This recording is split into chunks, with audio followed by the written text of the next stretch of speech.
Bonjour belle âme et bienvenue dans ce nouvel épisode d'Harmonisons. Est-ce que tu as tendance à vivre des dépendances affectives, à avoir peur de l'abandon, peur d'être rejeté, peur de ne pas être aimé, peur de se retrouver seul? Et surtout, quand tu es seul, tu vis très mal cette solitude. Cet épisode, il est pour toi si tu veux renforcer ton estime de toi et cesser de vivre des relations qui sont stressantes et insatisfaisantes pour toi, que ce soit dans le couple ou dans des relations de grande proximité, ça peut être par exemple des amis ou avec certains membres de la famille. Ce qu'on va voir dans cet épisode, c'est trois pièges à éviter, trois pièges que l'amour pulsionnel, l'amour instinctif peut t'amener à tomber dans ces pièges-là, et comment les déjouer, ces pièges, à travers une posture qui va être une bonne posture envers toi-même et dans la relation. Si tu es prêt ou prête à faire ce travail et à vraiment renforcer cette autonomie affective à l'intérieur de toi, je t'invite à prendre de quoi noter, car c'est possible qu'il y ait des choses qui vont vraiment t'intéresser dans cet épisode et que tu vas vouloir approfondir après avoir fini l'épisode. Pour commencer, c'est quoi l'amour pulsionnel? Ce que j'entends par amour pulsionnel, c'est une relation de grande proximité affective avec quelqu'un. C'est ce qu'on peut aussi appeler des relations qui sont intimes. On n'a pas besoin d'être forcément en couple ou d'avoir des relations sexuelles. Cela dit, il y a un très gros niveau de proximité. Et les deux composantes qui font que cet amour est pulsionnel, c'est un, l'ADN. C'est-à-dire que nous sommes programmés à l'intérieur de nous, chaque être humain, à avoir des pulsions de reproduction. Et même si je viens de dire que ces relations de grande proximité ne sont pas forcément des relations où il y a des rapports sexuels, eh bien, il y a une énergie sexuelle derrière qui peut être très forte. Que l'on soit bi, que l'on soit gay, que l'on soit hétéro, c'est vraiment une énergie qui veut qu'on se rapproche de quelqu'un et qu'on a vraiment cette envie d'être très, très, très, très, très proche. Ça part d'une pulsion de l'ADN, mais ensuite, c'est raffiné, ça passe à travers des filtres et ça s'exprime d'une autre manière dans la relation. Ça peut s'exprimer de façon physique, bien sûr, et c'est souvent le cas, mais pas systématiquement. Donc vraiment, écoute cet épisode, que tu sois en couple ou pas, que tu sois dans une relation dysfonctionnelle actuellement ou pas, que tu aies eu des relations comme ça par le passé ou pas, ou que ce soit dans le cadre de tes amitiés ou des relations avec ta famille. Voilà, ça va vraiment te donner des clés de comprendre qu'il y a cette énergie préprogrammée qui peut être à la source de certaines interactions. Et ça peut être parfois assez troublant de comprendre ça, mais c'est la première fondation que j'ai besoin de t'aider à clarifier. C'est ce qui va t'aider à reprendre ton pouvoir en conscience. C'est ce qui va t'aider à arrêter de tomber dans les pièges de cet amour pulsionnel-là. Donc, un, c'est l'ADN. Voilà.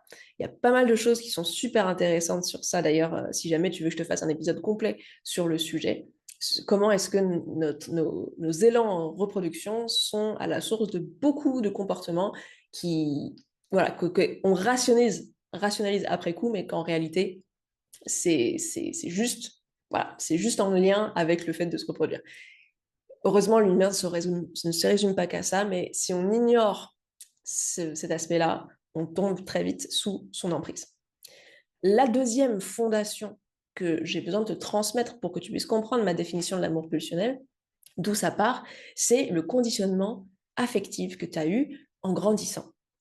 Le conditionnement affectif, c'est comment est-ce que tes parents ou tes figures parentales t'ont éduqué et comment ils ont été dans leur relation avec toi. C'est vraiment dans cette relation qu'il va y avoir une empreinte et que tu vas avoir du coup instinctivement un attrait ou une répulsion pour des personnes qui expriment ce type de style d'attachement, de style de relation avec toi. Donc, on est toujours dans le registre de la pulsion. Mais cette fois, ça va être plus proche de ton histoire à toi, et puis de manière transgénérationnelle, car c'est pas rare que on reproduise des schémas familiaux aussi dans nos relations. Donc ça aussi, c'est un des aspects de l'amour pulsionnel. Donc, on a vu, il y a quelque chose de très profond lié à l'énergie sexuelle, et de l'autre, quelque chose lié au conditionnement de la famille, le conditionnement relationnel. Maintenant, on va voir plus en détail quels sont les pièges que ces énergies d'amour pulsionnel peuvent te faire vivre. Le premier piège, c'est que l'anxiété, le stress et la détresse activent physiologiquement le sentiment amoureux. C'est extrêmement facile de tomber amoureux de quelqu'un dans un moment où on se sent impuissant face à une situation où on est très stressé, en détresse et qu'on a besoin de réconfort et d'être rassuré et d'être épaulé. Donc ça, déjà, c'est un piège qui peut toucher beaucoup, beaucoup de personnes.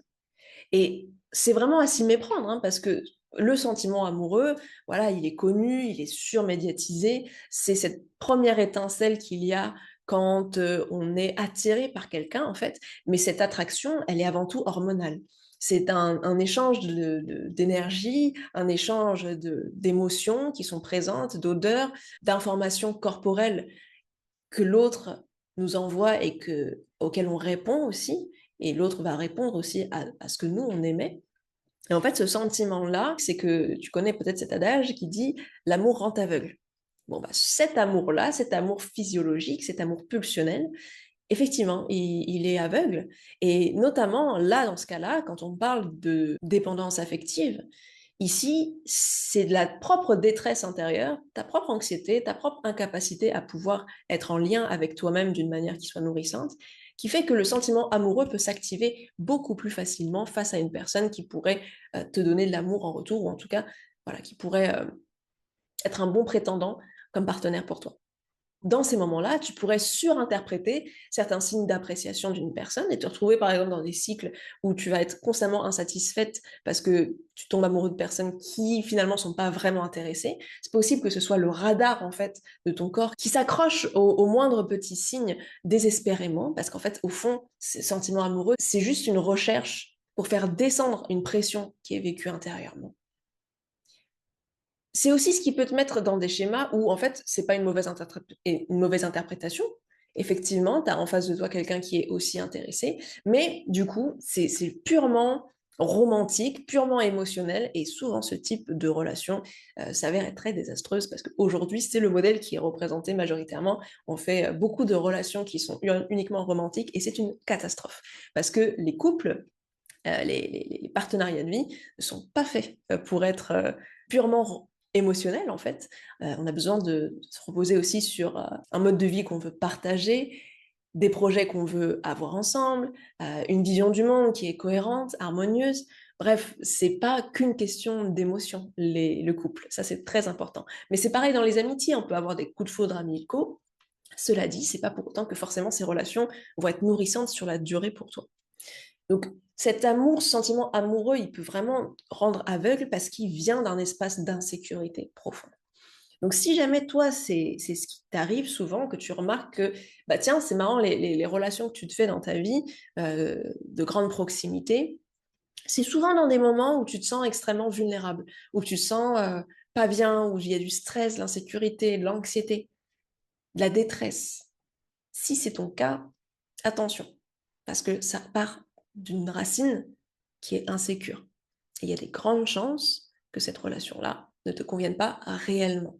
Parce qu'à ce moment-là, ton système nerveux, ton corps, ton esprit ne sont pas pleinement conscients de ce qui est en train de se passer et ne s'engagent pas avec ton plein consentement dans cette relation. C'est l'émotion qui t'envahit et qui fausse ton jugement. Aussi, la problématique avec cette activation pulsionnelle de l'amour dans les situations où tu es en détresse intérieurement, c'est que en fait, c'est une stratégie d'évitement. Au lieu de prendre le temps de t'asseoir avec ta détresse, avec ton anxiété, avec ton stress, et de vraiment prendre la responsabilité de cette émotion, prendre le temps de la ressentir, prendre le temps de comprendre qu'est-ce qui la cause et comment résoudre les problématiques associées à cette émotion-là, la pulsion intérieure en toi se dit, allons chercher à l'extérieur une réponse. Parce que probablement, il y a un conditionnement intérieur qui dit, je n'ai pas la réponse moi-même, je ne suis pas capable de fournir une réponse, je ne suis pas capable d'y arriver seul, je ne peux pas résoudre ce problème. J'ai besoin d'être entouré pour pouvoir faire face. J'ai besoin que quelqu'un prenne en charge pour moi. Moi, je ne peux pas y arriver seul. Souvent, il y a un conditionnement comme ça qui peut être à la racine hein, de cette pulsion-là qui va chercher vers l'extérieur une personne qui va te sauver, en fait, qui va te sauver de cet état déjà physiologique insupportable et éventuellement de la problématique en question. Mais des fois, non, c'est juste l'état. Hein. Des fois, c'est juste, je me sens trop mal. Et quand tu es en connexion avec une personne, quand tu ressens le sentiment amoureux ou que tu vis une relation de grande proximité affective, tu vas ressentir de l'ocytocine. Et l'ocytocine, c'est quoi? C'est l'hormone de l'amour. C'est l'hormone qui te crée du bien-être dans ton corps. Tu vas te sentir plus ouverte, tu vas te sentir plus joyeux, joyeuse. Ça va être beaucoup plus agréable. Tu vas te sentir mieux dans ton corps. Ça va être plus détente, ça va être cool. À côté de ça, tu as aussi de la dopamine qui va être générée. C'est l'hormone de la motivation, qui est le sens de l'accomplissement. Et donc, si jamais dans ta vie, tu manques de bien-être dans ton corps, de bien-être avec toi-même, de sentiments d'abondance, de connexion, si jamais tu as aussi des manques au niveau de ta motivation, qu'il y a une forme de perte de sens, que tu sais pas, que tu es dans le flou par rapport à ta propre vie, hop, la solution que ton corps primitif a trouvée, c'est ah bah tiens, on n'a qu'à aimer quelqu'un et se faire aimer en retour et ça va résoudre le problème. Donc si tu te reconnais dans ce schéma-là, ça peut être un choc de se rendre compte que ah, ça vient d'un espace de pulsion intérieure. Mais ce que je t'invite à faire, c'est d'être doux et douce avec toi-même et respirer un coup et réaliser qu'effectivement, c'est normal si ça te met en colère, c'est normal si ça te frustre, c'est normal si ça t'indigne, c'est même normal si jamais tu as honte. Mais sache que toutes ces émotions inconfortables sont juste là pour dire ah ouais, en fait, je veux pas agir comme ça. Je ne veux pas entretenir ce type de relation-là. Je ne veux pas relationner avec l'autre depuis cet espace de détresse à l'intérieur de moi. Je sais pas, ça ne m'inspire pas. J'ai pas envie d'être cette personne-là, en fait. Donc, tes émotions inconfortables là, en prenant conscience, sont juste des feedbacks de à quel point est-ce que tu as envie de vivre des relations qui sont plus alignées. Donc là, en ça, tu peux vraiment t'accueillir dans cette valeur que tu as à l'intérieur, à vouloir t'estimer plus, à pouvoir agir avec alignement et à être là, en train d'écouter cet épisode pour pouvoir t'améliorer sur ces points-là. Te donner, en fait, les moyens de vivre cette autonomie affective que tu cherches. Le deuxième piège de l'amour pulsionnel, c'est quand tu as grandi avec des parents, des figures parentales qui étaient source d'insécurité pour toi, d'une manière ou d'une autre. Dans la relation que vous aviez ensemble, il y avait des manques, il y avait des insatisfactions, il y avait des choses qui n'étaient pas reconnues, des choses qui n'étaient pas nourries, ou des choses qui étaient mauvaises qui étaient présentes. Cela pose un conditionnement qui va inconsciemment t'amener à aller rechercher chez des personnes cette énergie-là, cette émotion d'insécurité qui est cachée derrière les comportements en surface. Typiquement, le premier cas de figure, dans lequel peut-être tu ne vas pas te reconnaître, c'est que tu as choisi de t'entourer de personnes qui reproduisent le schéma parental que tu as eu. Par exemple, il se peut que tu sois, toi, dépendant ou dépendante affective, et que autour de toi, tes amis ou tes partenaires sont eux-mêmes dépendants affectifs. Donc du coup, en fait, on est juste des personnes qui sont anxieuses de l'abandon, qui ont peur d'être rejetées, qui ont envie de faire plaisir à l'autre, qui ont envie d'être le plus doux et le plus gentil possible et pas faire de vagues, qui se retrouvent ensemble, qui se comprennent et qui finalement ont trouvé un équilibre dans cette relation-là, quoi. À être du coup très précautionneux les uns avec les autres, très attentifs, mais avec cette peur quand même, cette boule au ventre à l'idée de perdre la relation ou à l'idée d'être rejeté ou critiqué par l'autre. Donc peut-être que tu te reconnais ça dans la construction en modèle, et c'est possible que, tu vois, tes parents aient eu ce comportement avec toi, un peu surprotecteur ou un peu tout le temps à projeter des peurs sur toi, sur ta vie, sur tes capacités, sur le monde, comment il est censé être. Peut-être que dans les relations que tu as eues avec tes parents ou tes figures parentales, il y avait quelque chose d'un petit peu étouffant, d'un petit peu invasif, d'un petit peu trop fusionnel. Et c'est quelque chose que tu pourrais reproduire typiquement dans les relations où il y a de la dépendance affective des deux côtés. Maintenant, c'est possible aussi que tu te sois construit en anti-modèle ou que, au bout d'un moment, tu en as eu marre d'être avec des dépendants affectifs et tu t'es dit maintenant, je veux l'inverse en fait. Je veux quelqu'un qui est super autonome, qui est super indépendant. Et peut-être en fait que tu es tombé dans l'extrême inverse, qui est l'hyper-indépendance affective. Et là, en fait, c'est possible que tu t'entoures d'amis ou de partenaires affectifs, intimes, qui, eux, en fait, sont mal à l'aise avec la proximité, mal à l'aise avec l'intimité et qui du coup vont être dans un schéma de répulsion. Ils vont te rejeter, ils vont avoir besoin d'espace. Tout signe d'amour, tout signe de rapprochement, de vulnérabilité peut générer en eux du mépris, de l'inconfort. Et c'est pas qu'ils ne t'aiment pas en tant que personne, c'est juste que de manière pulsionnelle, ça répond en rejet de ce trop grand niveau de proximité. Donc, c'est possible en fait que du coup, tu ailles chercher l'inverse de ce que tu as connu, ou peut-être que voilà, tu as même pu connaître un parent de ce type-là. Peut-être que tu avais un parent qui était très absent, qui était émotionnellement déconnecté de toi, qui ne pouvait pas te valider émotionnellement dans tes ressentis, dans tes besoins, qui était peu attentionné et peu intéressé par qui tu es vraiment au fond.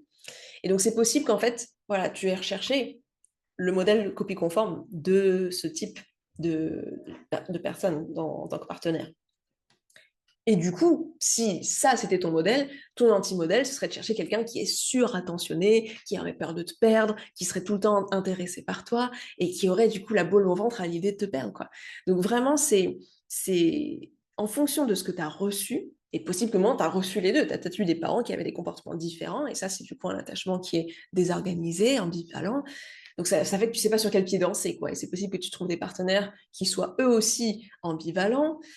Du coup, un coup c'est oui, un coup c'est non, un coup ça va, un coup ça va pas. Bref, c'est quoi le point commun dans tout ça? En surface, ça a l'air différent, mais il y a un point commun dans ces différentes cas de figure que je t'ai présentés. Tous ressentent en profondeur une insécurité dans la relation. Il y a de l'insécurité partout. Que l'on soit hyper indépendant ou que l'on soit ultra dépendant. Donc maintenant que tu comprends ça, tu verras que la solution, ça va être de développer une posture intérieure sécure, confiante, et du coup d'amener cette sécurité-là, cette confiance dans la relation, et de la chercher dans la relation, de chercher à la développer, de l'encourager dans la relation. J'en parlerai d'ailleurs plus en détail une fois que je t'aurai présenté le troisième piège de l'amour pulsionnel. Et ce troisième piège, il s'agit de la liaison traumatique. En anglais, trauma bound.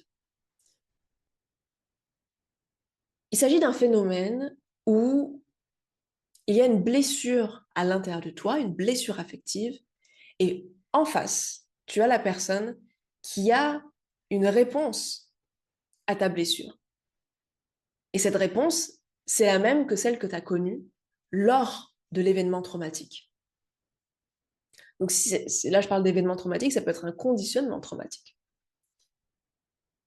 Donc si par exemple, tu as vécu une grosse trahison dans une relation passée, c'est possible que en face de toi, tu sois attiré par une personne qui a la capacité de te trahir, qui a dans sa manière d'être, dans le potentiel, dans les valeurs qu'elle a, quelque chose qui est tellement désaligné avec toi que pour elle, ce sera complètement logique à un moment donné de trahir la confiance que tu vas lui mettre dedans ou les attentes que tu mets dans elle. Parce qu'en fait, au fond, si tu n'avais pas cette blessure-là, si tu n'étais pas connecté émotionnellement au stress de cette blessure et aux croyances que cette blessure a créées, comme par exemple, euh, la personne que j'aime le plus au monde va me trahir, s'il n'y avait pas cette intrication-là, et qu'il y avait juste de la paix à l'intérieur de toi, quand tu verrais cette personne, tu te dirais simplement, oh, c'est pas pour moi, c'est pas compatible.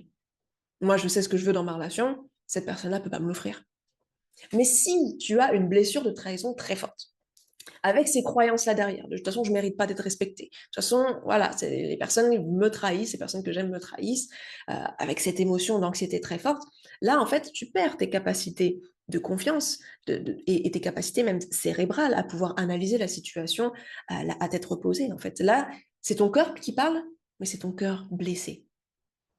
Et ce qu'il te dit, c'est un sentiment intense d'amour pour cette personne, ça résonne, il y a un truc qui se passe, j'ai envie de m'en rapprocher. Et c'est simplement parce que c'est probable que cette partie-là de toi qui hurle, c'est la partie de toi qui a besoin d'être aimée par toi. C'est l'endroit où il y a un vide qui a besoin d'amour et qui, tant qu'il n'est pas reconnu, va chercher tous les moyens pour être vu par toi. Mais puisque, pour l'instant, c'est possible que tu sois dans le déni, et c'est tout à fait humain d'être dans le déni. On est sur le déni de plein de choses dans la vie, il n'y a pas de souci, ça fait partie d'un fonctionnement humain. Par contre, si jamais tu es dans une situation qui ne te va pas, là, il y a un souci avec le déni, parce qu'il t'empêche de voir quelque chose qui serait précieux pour toi de voir, pour que tu puisses en prendre la responsabilité et reprendre ta souveraineté intérieure sur cette problématique interne. Or là, ce qui se passe, c'est que quand il y a un déni qui te protège, qui protège ton ego, qui protège ce que tu crois vrai, comment tu penses devoir être, et qui tu es et qui est l'autre, si cet ego est trop fort, en fait, il y a une projection à l'extérieur. Il y a cette recherche à l'extérieur de quelqu'un qui va venir en fait faire miroir à cette blessure à l'intérieur. Et le piège, ce serait de dire, mais c'est cette personne qui est méchante, c'est cette personne qui est mauvaise. Alors, je dis pas, c'est possible que la personne ait des comportements qui soient pas corrects, qu'il y ait eu un contrat qui a été mis en place et qui n'a pas été respecté. C'est possible qu'il y ait plein de choses, hein, bien sûr. Mais en attendant, s'il n'y avait pas eu cette blessure à la base, et s'il n'y avait pas eu ces croyances créées par la blessure et le trauma, tu ne serais juste pas allé vers cette personne. Tu n'aurais pas ressenti cette connexion, cette liaison traumatique. Et donc la liaison traumatique, ça, c'est quelque chose qui est fascinant comme phénomène parce que ça peut vraiment se révéler même plusieurs années après. Parce que voilà, le temps que le déni s'enlève, quoi, le temps que toutes les hormones de l'amour qui aveuglent au début commencent à descendre et tout d'un coup, ce qu'on fantasmait de la relation n'existe plus. Et là, on voit vraiment qu'est-ce qui est là et on ne l'accepte pas. Et en fait, c'est un moment décisif. À ce moment-là, on peut soit décider de blâmer l'autre et de rester enfermé et de dire c'est l'autre le problème, soit je t'invite à prendre cette voie-là si ça résonne pour toi là aujourd'hui, si tu vois déjà des endroits où il y a eu des liaisons traumatiques, soit tu te dis il y a des blessures à l'intérieur de moi. Il y a eu des blessures affectives, des traumas affectifs, des choses douloureuses que j'ai vécues, des choses où mes besoins n'ont pas été nourris, qui ont créé des croyances, qui me créent une forme d'anxiété, qui me créent de la peur. Et c'est ma responsabilité. Personne ne peut gérer ça pour moi. Il n'y a que moi qui peut guérir ça. Et si je le guéris, les relations que j'aurai à l'avenir seront motivées, non pas par une ombre qui veut être vue, par une blessure qui veut être reconnue, mais par une joie, un amour débordant qu'il y a en moi, une reconnaissance de qui je suis, et du coup, une reconnaissance chez l'autre qu'il a ou qu'elle a quelque chose qu'elle peut m'apporter avec joie de son côté aussi. Une de mes croyances profondes aujourd'hui, c'est que on a eu tellement, tellement de traumas affectifs de manière transgénérationnelle. Ça fait un moment quand même que ça va pas, hein.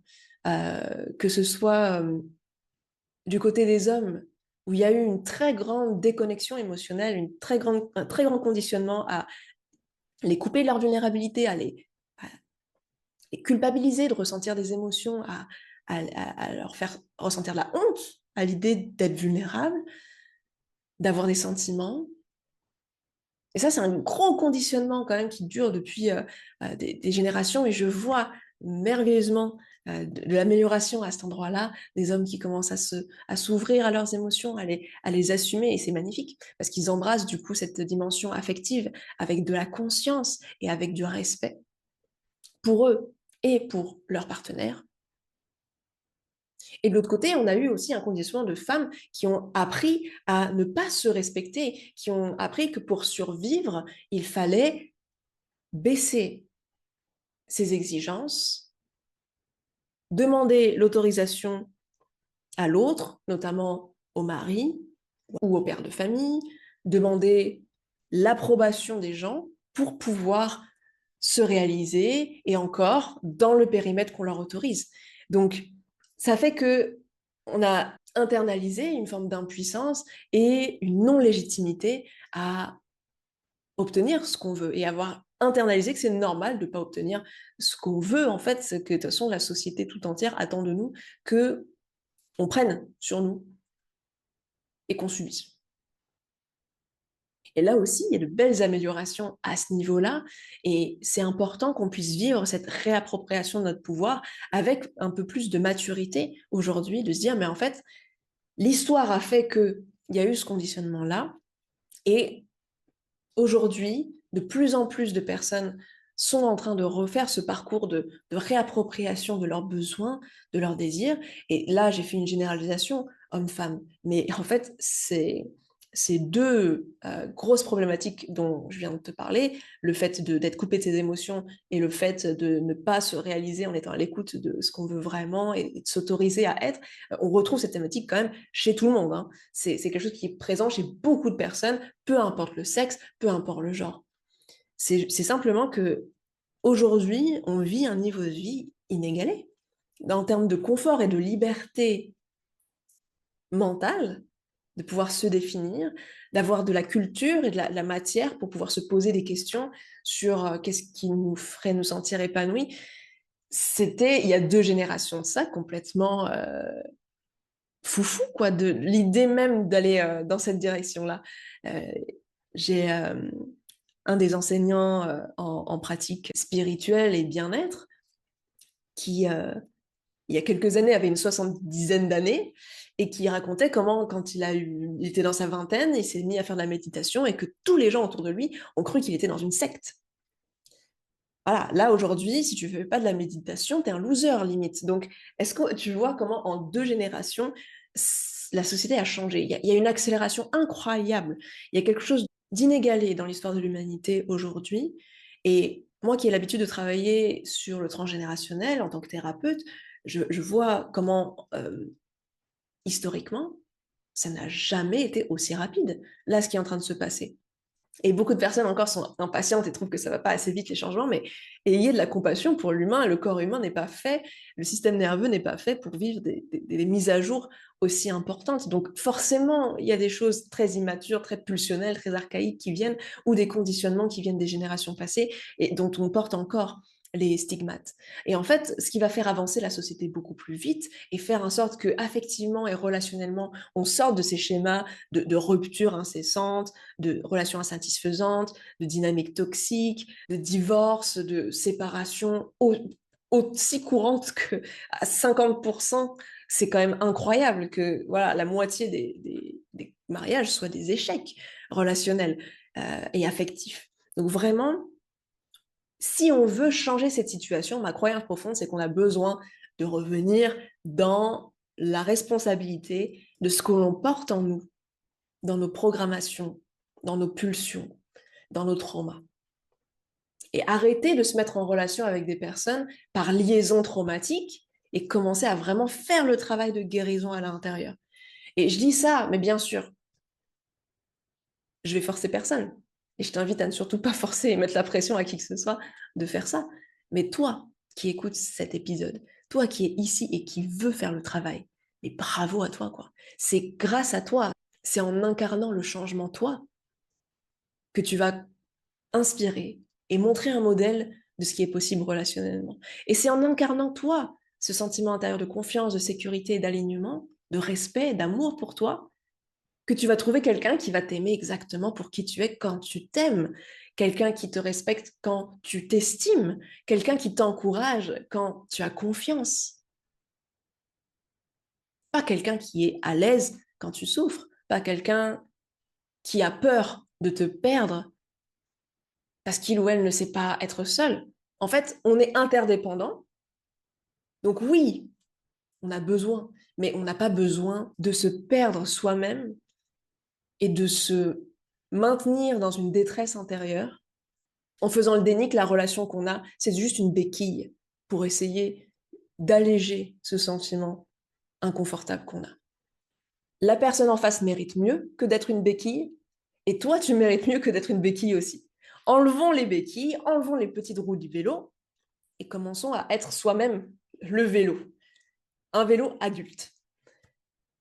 Et c'est ce qui va faire qu'on va pouvoir faire des belles balades ensemble.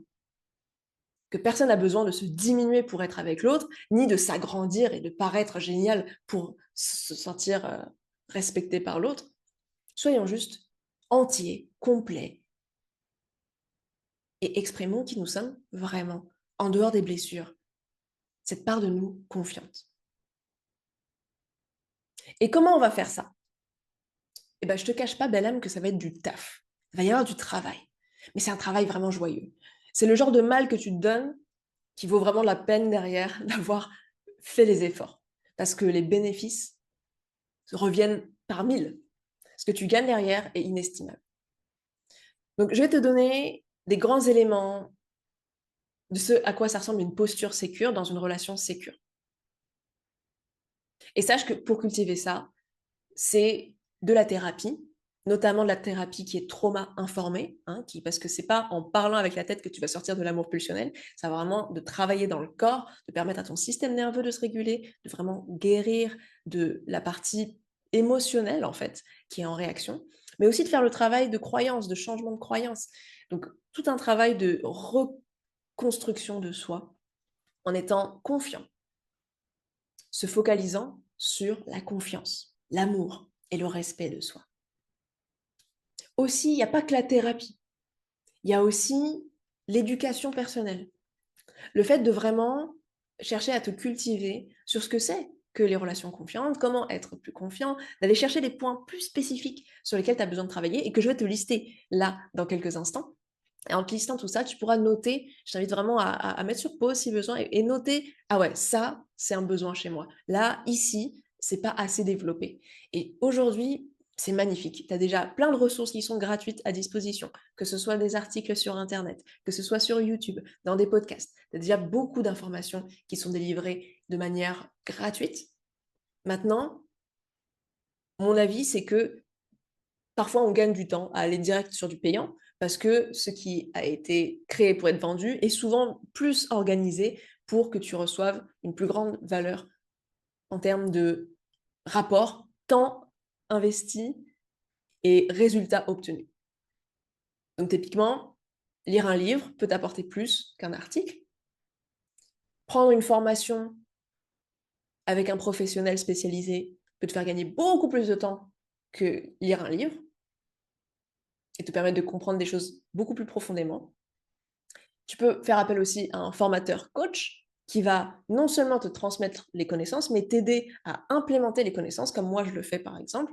Je fais à la fois de la formation, mais aussi du coaching pour veiller à l'intégration individuelle des connaissances sur notamment les thématiques que je vais te présenter là. Évidemment, petite parenthèse, il peut y avoir des contre-exemples, il peut y avoir des contenus gratuits qui t'aident plus que des contenus payants. Je fais une généralité et surtout, c'est important que tu choisisses méticuleusement aussi les personnes auprès de qui tu vas chercher les informations. Et que tu sois vraiment responsable de ton auto-suivi, de vérifier que est-ce que ça fonctionne ou pas, est-ce que j'applique ou pas les choses, et si ça ne fonctionne pas, qu'est-ce que je peux aller faire, ou est-ce que je peux aller chercher des nouvelles ressources jusqu'à trouver quelque chose qui marche. Le seul moyen d'échouer, c'est d'abandonner. Et j'ai confiance en toi sur le fait que tout ce que je vais lister ici après, tu peux le développer et tu peux le développer merveilleusement bien. Alors c'est parti, pas plus de teasing que ça, on rentre dans les caractéristiques qui font qu'on va être dans une posture sécure et des relations sécures. Premièrement, c'est le sentiment de confiance quand tu es seul et quand tu es avec l'autre. Donc, quand tu as de la dépendance affective, c'est souvent que quand tu es seul, tu n'as pas trop de confiance, mais quand tu es avec l'autre, ça va. Quoique, est-ce que tu te souviens tout à l'heure ce que je te disais quand tu as peur de perdre l'autre? Typiquement, dans ces moments-là, si tu as des pensées qui te disent ah mince, qu'est-ce que je vais faire sans cette personne? Là, tu ressens de l'anxiété. Tu es en train de projeter quelque chose de stressant dans le futur et inconsciemment, il y a le présupposé que tu ne pourras pas faire sans cette personne-là. Donc là, ici, ça va être important de travailler sur ton sentiment intérieur de paix, de sérénité, de confiance, de puissance aussi.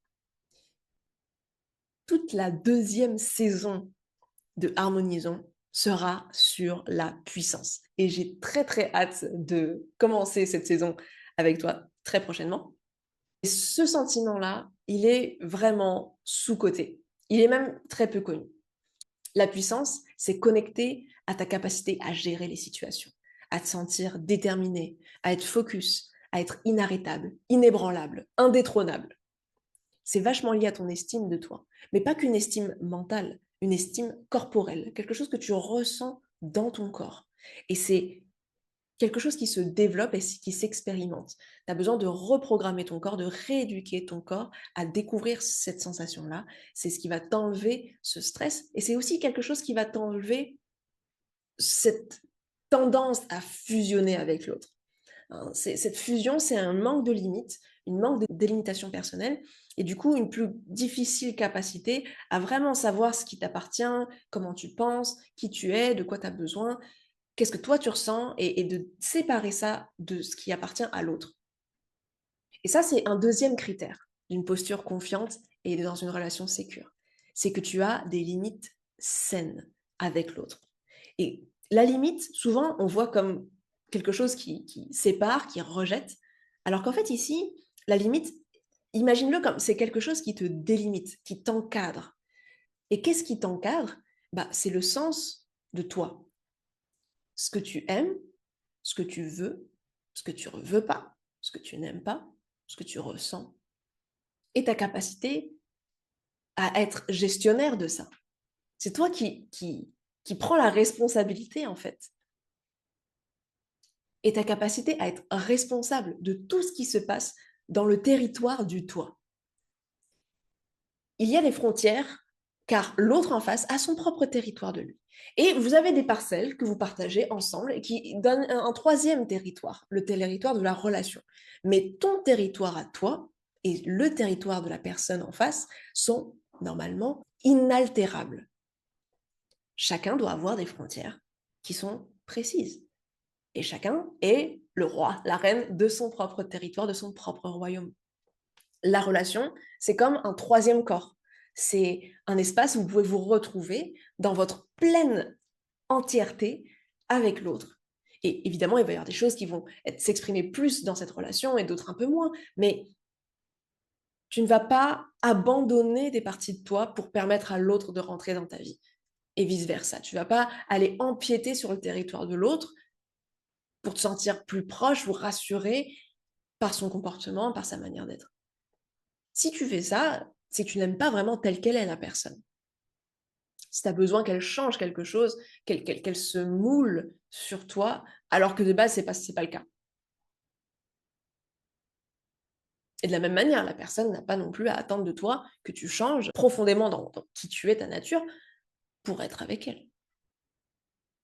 Les relations les plus épanouissantes, c'est quand on est tous les deux confiants, on est tous les deux conscients de ce qu'on veut, en tant que projet de vie, mais aussi au quotidien. À chaque instant, on est capable de pouvoir se reconnecter à soi et se dire, attends, est-ce que c'est OK? Est-ce que c'est pas OK pour moi?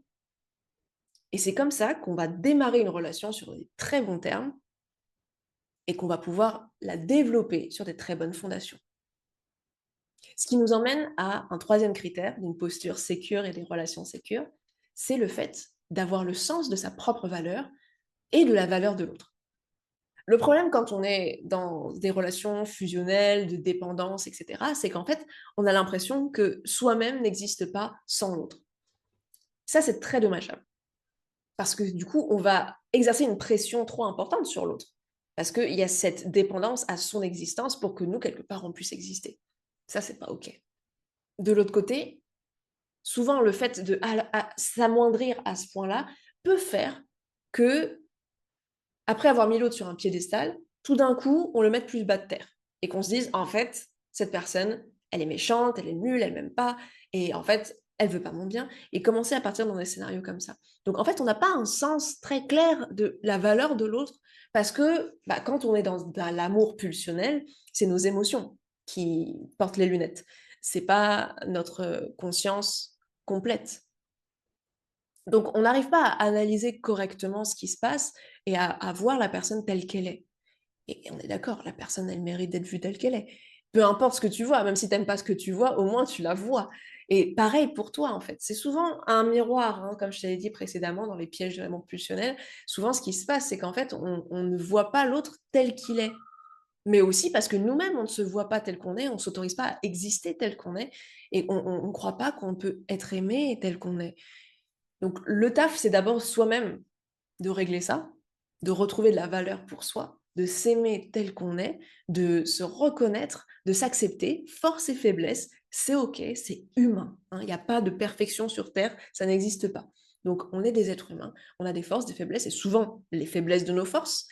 Bien sûr, on peut tout travailler, on peut tout faire évoluer, mais le but est de pouvoir s'aimer aussi là, maintenant, de ne pas attendre d'être un idéal pour s'aimer.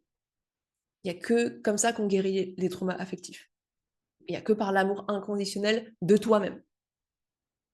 Et l'amour inconditionnel, ça ne veut pas dire à rester dans des situations inacceptables et autoriser des croyances qui ne sont pas OK et de se mettre dans des dynamiques qui ne sont pas OK, justement. Je précise, si jamais il y avait un doute comme ça, ce n'est pas de la complaisance, hein, l'amour inconditionnel de soi.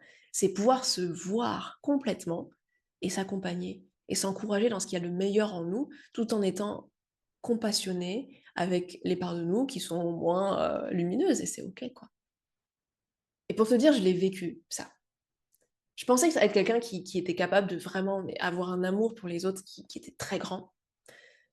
Je suis tombée dans tous les pièges de l'amour hein, qu'on a vu précédemment. Et je pensais vraiment que j'aimais mes partenaires avec un amour éblouissant, quoi, que que je les valorisais vraiment.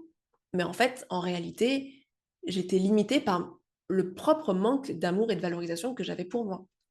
À mesure que mon amour pour moi a grandi et que je me suis valorisée, et notamment dans les aspects où je dépendais de l'autre et en fait je faisais des projections, tout ça, mais quand j'ai repris la responsabilité que, ah ouais, en fait c'est des blessures en moi qui résonnent et ça m'appartient et je le guéris et je me renforce et je reprends ma souveraineté ici, ça a été incroyable de voir l'autre et de pouvoir reconnaître l'autre dans son humanité et de pouvoir l'aimer dans son humanité entière.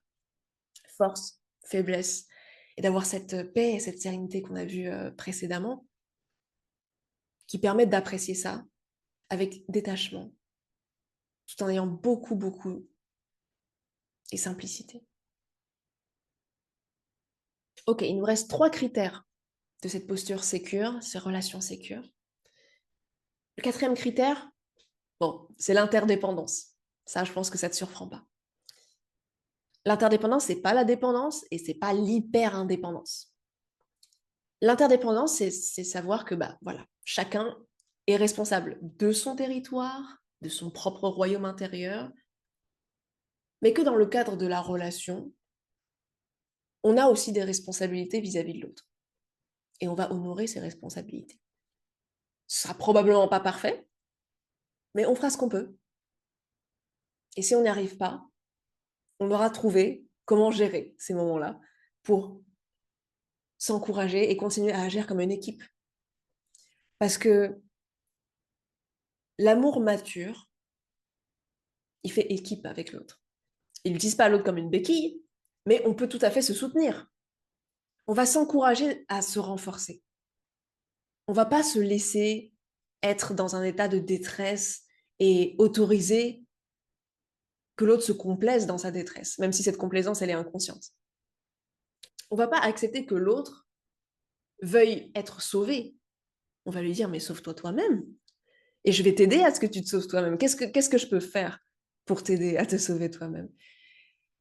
On ne va pas être dans le rejet des besoins de l'autre, mais on ne va pas être dans le fait de prendre son pouvoir et de se sentir important de donner à l'autre quelque chose qu'il aurait dû aller chercher par soi-même.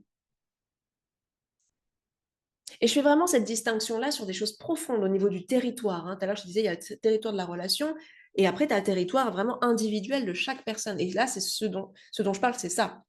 Bien sûr qu'il y a du partage et des échanges et des cadeaux, et on s'offre des choses sans compter dans l'espace de la relation. Mais par contre, dans l'espace individuel de chaque personne, On ne prend pas la responsabilité de l'autre là où ça lui appartient, parce que ça, c'est lui enlever son pouvoir. Et on ne laisse pas l'autre non plus s'embourber dans sa détresse sans lui signaler qu'il y a peut-être un problème là. Qu'est-ce qui se passe? Comment je peux t'aider? Et comment tu peux t'aider surtout? Donc c'est ça l'interdépendance. Ce qui nous amène au 5e point, qui est les compromis sains.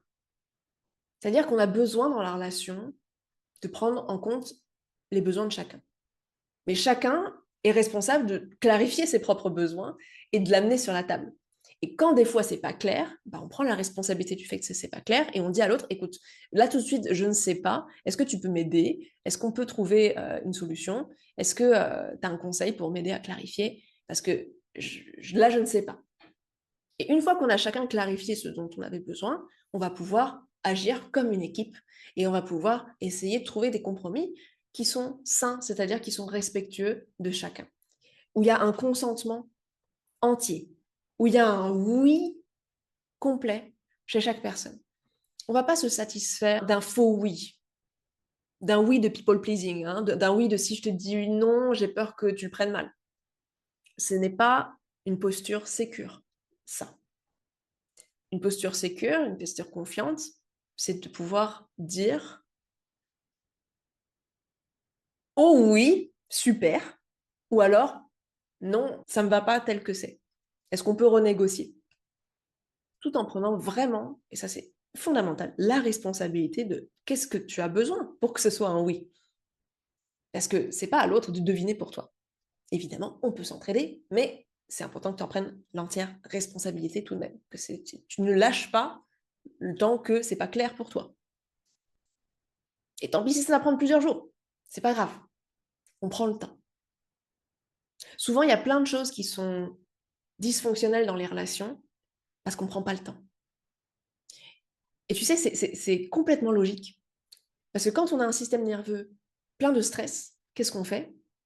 On va vite. On va vite, on fonce. On est pressé, on est dans l'urgence. Et quand on prend des décisions dans cet esprit-là, c'est souvent des mauvaises décisions. C'est des décisions qui sont liées à un sentiment d'insatisfaction, de manque, d'incapacité à pouvoir répondre avec calme et assurance à une situation. Donc, on prend le temps pour trouver les compromis sains. On ne torche pas ça. Parce que les bénéfices à prendre le temps vont être inestimables. Alors que les conséquences négatives, désastreuses, à pas vraiment prendre le temps de s'écouter avant de dire oui ou non, ça crée des schémas et des dynamiques et des souvenirs dans la relation qui sont douloureux, qui sont pleins de ressentiments envers soi ou envers l'autre. Et c'est pas ce qu'on veut. Dans une relation sécure, on prend le temps. On prend le temps parce qu'on sait que c'est pas acquis en fait. On n'est pas des robots, quoi. Et on est des êtres qui évoluons. Donc d'une journée à l'autre, d'une semaine à l'autre, d'une année à l'autre, on va peut-être pas dire oui aux mêmes choses. Donc on a besoin de prendre le temps. C'est comme ça qu'on construit une relation qui est sécure dans le temps et qui est durable, qui est bien solide. Plein de souvenirs de coopération, de souvenirs d'attention l'un à l'autre et à soi-même au sein de la relation. De moments qui sont consolidants pour le lien qu'on a ensemble. Et enfin, le dernier point d'une relation sécure et d'une posture sécure, c'est avoir une intimité saine. L'intimité, ici, ça veut dire le bon niveau de rapprochement. Que ce soit physique, que ce soit émotionnel, que ce soit intellectuel dans notre manière de penser, on a besoin d'avoir une distance qui est équilibrée entre soi et l'autre. Sinon, tac, c'est la fusion. C'est une intimité qui est malsaine parce qu'en fait, elle fait perdre l'identité de chacun. Ou alors, c'est aussi une intimité qui n'a pas de limite. Et s'il n'y a pas de limite, ça veut dire qu'on accepte que l'autre empiète sur notre territoire intérieur, sur des besoins, sur des sentiments qu'on a, qu'on accepte des choses qui sont inacceptables. Et ça, souvent, c'est lié au piège de l'amour pulsionnel, les conditionnements passés, les moments de détresse où on se dit, en fait, je préfère être aimé et quitte à ça se fasse mal plutôt que de me tourner vers le mal-être que j'ai à l'intérieur de moi. Et de devoir gérer ça seule. Et de devoir m'aimer moi-même, toute seule, comme une grande. Donc vraiment, l'intimité saine, tu vois, c'est une conséquence à tous les points précédents que je t'ai dit. Et c'est aussi un énorme signe que tu es dans une posture qui est sécure et dans une relation qui est sécure, cette intimité qui est saine. Et c'est un énorme bénéfice dont tu peux profiter, qui fait que tu peux te sentir entier, entière, tout en étant avec l'autre. Et te sentir confiant, confiante avec toi-même et avec l'autre. Maintenant, je pourrais te lâcher juste ici, comme ça, arrêter l'épisode ici. Mais c'est pas ce que je vais faire. Parce que je sais ce qui peut se passer. Je sais qu'il peut y avoir des peurs, de l'anxiété, du doute. Après avoir pris conscience de ces différentes choses-là, des pièges de l'amour pulsionnel, de la posture sécure que tu peux développer. Donc, reste avec moi si tu es vraiment déterminé à faire le travail d'autonomie affective. Ce dont je vais te parler là, maintenant, c'est qu'est-ce qui va probablement se passer si tu commences à développer cette posture-là. Si tu commences à vraiment faire le travail. Si tu commences à repérer tout ce qui vient de l'amour pulsionnel et à le transformer en amour mature, à plus tomber dans les pièges et à être vraiment dans des relations sécures, ce qui va se passer, c'est deux choses. Si j'épure et que je grossis un peu les traits. Le premier cas, c'est que tu fais le travail, tu guéris tes blessures, tu te sens de plus en plus confiante, de plus en plus puissante, de plus en plus en paix avec toi-même. Et tu lui demandes rien, tu lui fous pas la pression, tu leur laisses gérer leur vie. Voilà, tu mets pas d'intensité sur leur changement à eux, pas d'attente sur leur changement. Tu sais que tout vient de toi. Tout le changement viendra de toi, à l'intérieur de toi, et les synergies relationnelles vont changer que si, à l'intérieur de toi, tu prends tes responsabilités. Donc, soit tu les inspires, et tant mieux.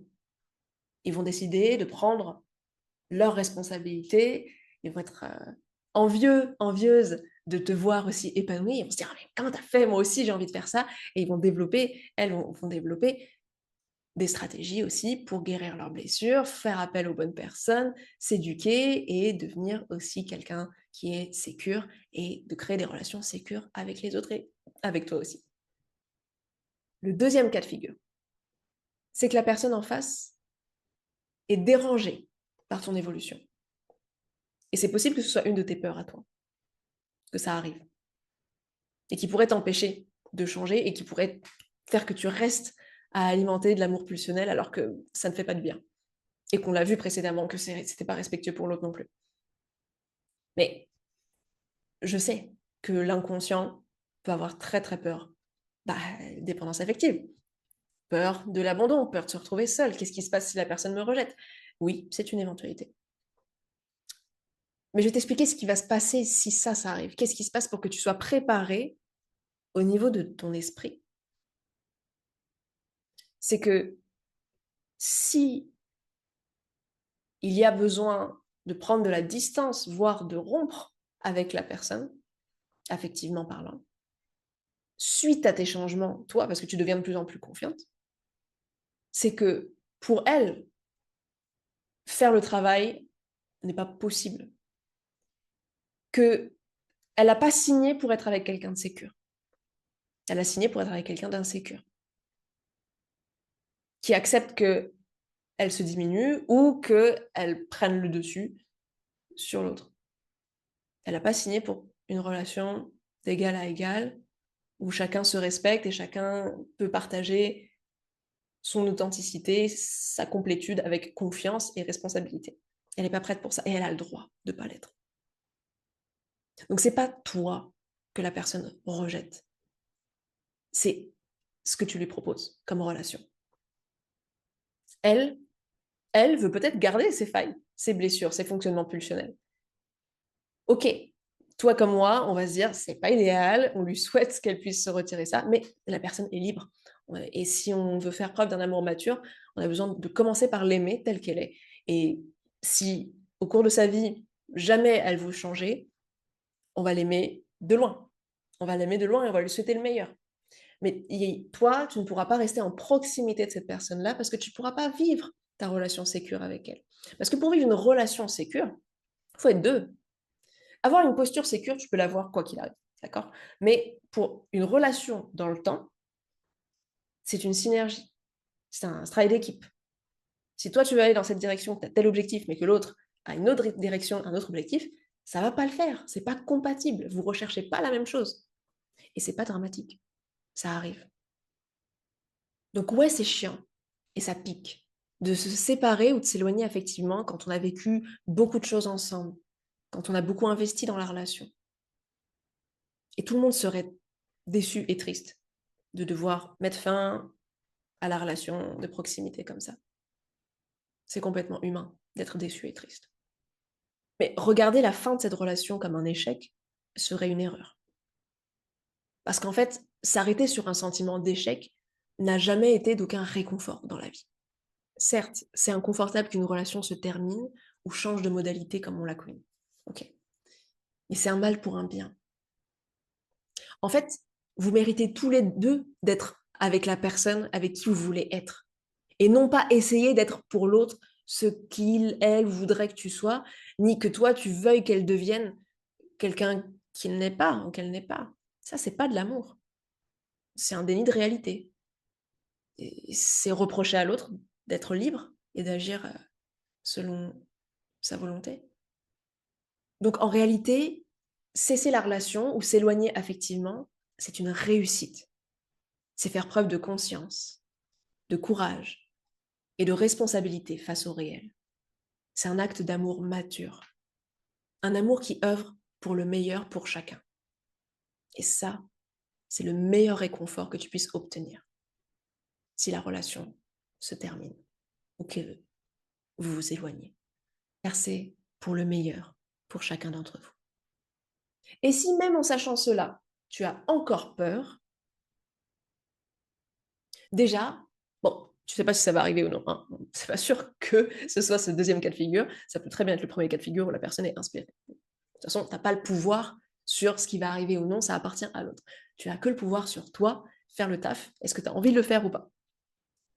Et deux, ça va te faire plaisir, c'est que je peux te garantir que si ça doit arriver et que ça vient de toi, de mettre de la distance avec l'autre, la personne que tu seras devenue pour pouvoir faire ça, elle n'aura pas peur de cette distance qu'elle va mettre ou de la rupture qu'elle va demander. La personne que tu seras devenue parce que tu auras fait ce travail d'amour pour toi-même, de prise de confiance, d'alignement avec toi-même, de reconnaissance de toi-même, elle va juste être en paix avec cette décision-là. Et je sais que ça peut être difficile à concevoir pour la toi d'aujourd'hui, qui a encore la problématique de dépendance affective. Mais si tu fais le travail, si tu trouves les bons outils, les bonnes personnes, je peux t'assurer que la personne que tu vas devenir, la version de toi confiante, elle sera en paix, elle sera dans l'amour, elle sentira dans toutes ses cellules que c'est pour le meilleur en fait que ça s'arrête. Et cette version de la toi, elle ne sera pas non plus en train d'attendre et d'espérer que les personnes autour d'elle vont être inspirées par son changement. Elle sera détachée de ça. J'allais dire, elle en a rien à foutre. C'est pas vrai. Tu n'en auras pas rien à foutre. Tu seras contente parce que c'est tes valeurs de pouvoir les partager avec tes proches et tu seras triste s'ils ne peuvent pas partager avec toi ces valeurs-là. Mais tu seras quand même détachée parce que la version de toi confiante, elle accepte la réalité. Elle n'essaie pas de distordre les autres ou soi-même pour que ça fonctionne. Elle trouve les dynamiques qui fonctionnent et elle ne maintient pas ce qui ne fonctionne pas. Donc il n'y aura pas de déchirement, il n'y aura pas de vide intersidéral si la personne s'en va.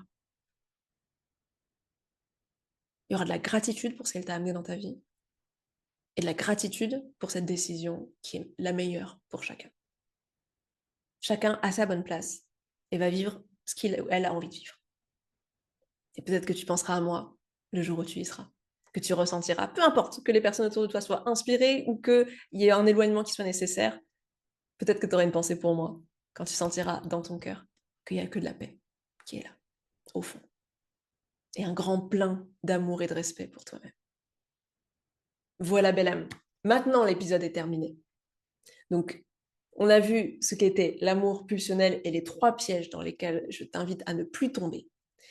On a vu les 6 critères d'une relation sécure et d'une posture sécure dans ces relations, qui va te permettre de développer des relations qui sont complètes et pas juste purement dans l'instinct ou l'émotionnalité, mais dans l'entièreté de ton être, la raison inclue, et toutes les parties de toi incluses aussi. Et enfin, on a vu que quoi qu'il arrive dans ton entourage, grâce à cette évolution que tu vas connaître, le simple fait de développer cet amour et ce respect profond de toi va te rendre inébranlable et en paix avec ce qui arrive, avec ce que tu ne contrôles pas, tout en étant dans ta pleine capacité de créer des relations épanouissantes avec toi et les autres. N'hésite pas à partager cet épisode s'il t'a parlé et si tu vois autour de toi des personnes qui sont en recherche d'autonomie affective. Tu peux lâcher un like sur la vidéo, une bonne note sur le podcast, des commentaires si tu veux me partager comment tu t'es senti et ce que tu décides de faire à la suite de cet épisode.